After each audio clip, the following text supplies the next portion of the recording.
Hello again sa inyong lahat. So, this is for those who have K2 or derivative, okay? So, again, as I have said, your AED and AP, when you apply for green card, it's free. So, it's up to you. I mean, it's up to you if you want to apply for AED or I-765 or permit of employment, permit to work. That's how they call it. And you know, it's all up to you if you want to include this in your application. So for us, it's easy because whatever the papers that you sent to your adjustment of status, all you have to do is just photocopy everything in, put it in the folder and put it there, AED, and that's all. It's easy.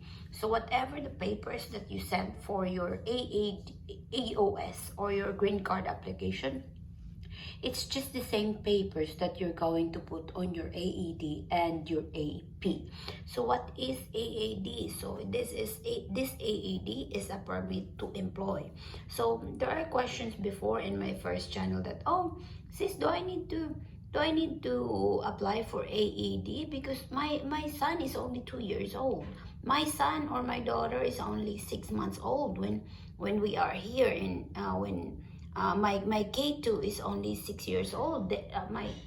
He can't work. So again, my answer is this is optional. It's either you're going to apply for an AED or application for employment or application to travel. It's all up to you. Okay, so again, since we apply, everybody, I apply for AED for myself as K1, and I also apply for an AED for my 2K2. I have 2K2 that I bring it from the Philippines.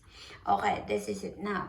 So these are the papers that we send to the USCIS. As I have said earlier, that it's just a photocopy on whatever that we sent to the application for the permanent resident or the permanent resident card. Okay, next, I put it in front of the envelope, AAD dash or AED K2. That paycheck is no need to put a paycheck because you don't have to pay for that. Okay, the AED and AP, you don't have to put a paycheck because you don't need to pay with that. Okay, no paycheck. And then another thing, only the paycheck, you will put it in your AOS because AED and AP is an optional only. Next is name, middle name, and family name. So you have to write it there, your name, your middle name, and your family name in front of your envelope. Next is 2x2 picture. As you can see, I have here a 2x2 picture. And always remember, write 2x2, write the full name of your K2 at the back of your of the picture, and make sure it's white background and make sure it's not edited. Okay, next is the G1145. As you can see, next to that is G1145 papers. Then the filled out I-765 form. Next is, if you are asking where can you find the form of I-765, if you don't know how to find it, you can request it to the USCIS to send you the form, and you will just write it handwritten using black ball pen, and it should be legible. Okay, next is the K2 passport all pages. If you don't have the passport all pages, just make sure that the it's photocopied, the biographic part of the K2 passport. Next is the US visa. So as you can see, if you photocopy the whole pages of your passport, they can see in there your US visa. But if you don't, you just photocopy the biographic. So print the photocopy the biographic and also photocopy the US visa. That would be fine too. Next is the I-94. As you can see, it's stated here. Next is the I-94, U.S. Customs and Border Protection form, papers. So again, if you don't know how to find your I-94, just check my video on how to find your I-94. And if you have problem of looking for the I-94, I have a solution there, and you can check also that video on how I do it. Next is the K2 birth certificate. So this K2 birth certificate is an original, but we just photocopy. This is how it looks like, and we just photocopy that birth certificate, and you can send a photocopy only there. Anyway, you have, if you will undergo for an interview, you will bring the original copy or the original birth certificate that you have. Next is the vaccination record, and as you can see, it's stated vaccination record form 3025, vaccination record Philippines, and vaccination record in USA. As you can see, I have here the photocopy of the vaccination record in the Philippines from St. Luke Medical Center, and it's stated form 3025.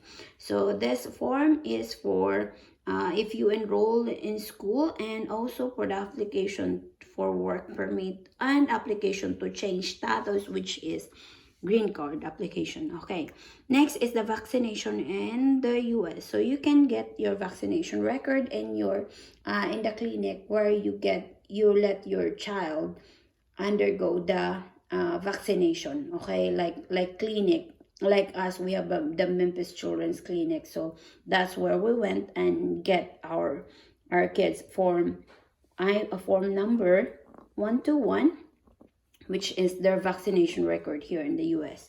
Next is the form I-797C and I-797, which is the form I-797C. This I-797C is the papers that we receive from the USCIS during the application for our visa, which is I-797C is notice of action, which is the receipt. Then I-797, which is the approval of our application. Next, the Eligibility Letter and also Eligibility Letter. Eligibility Letter is from the National Visa Center that you are eligible to undergo an interview for U.S. Embassy or U.S. visa. Okay. Next is eligibility letter. Eligibility letter is either your the petitioner can receive this, or the beneficiary, but mostly the application for visa, the one who receive it is the petitioner who is in the US. Next is proof of mailing address. As I have said in my other video about how you get your proof of mailing address for your K2. As I have told you that when you arrive in the US, you need to apply for the social security number of your K2, and you also beneficiary. So after you go to the social security will send you a mail, and that mail is stated the name of your K2, and that will be a proof of address already. Next is proof of beneficiary. So mostly those who got a proof of beneficiary, I mean, if you have K2, right away the insurance, your K2 must be under your petitioner. Okay, so it should be stated the name of your K2 there, as in your insurance, health insurance, like that, mostly health insurance. Your K2 it should be the name of your K2 is stated there in your health insurance or any insurances. Next is the social security letter from the social security. You can send that too. And next is the form. As you can see, I have here the form 137. This form 137 is the record of your K2 from the Philippines, or if your K2 is from the other country. So you can get, you need to get the form or the school records of your K2 from your place. Okay, from your place. So because I'm sure your K2 need to go to school here in the US, so you need after you get your visa, after everything, before you go to to America, you need to make sure that the form or the school records of your K2 are prepared. Okay, next is the school records in the USA. I'm sure when you arrive in the US, you need to enroll your K2 or your derivative. So I'm sure they have a school record from school, and that's the time that you need to print it out and send it to the USCIS for the application also. Okay, that's all. Thank you for watching, everyone, and have a nice day. I hope you learned something from this video, and if you have more questions, just comment down below. And if I'm not really that busy, I'm sure I can reply all your questions. These are the papers that we sent to the USCIS based on our experience only, and we don't have problem about sending all these papers because everything is smooth during the application. That's all, and a reminder, don't put a paycheck on your AED because it's free if you apply it together with your green card or your AOS.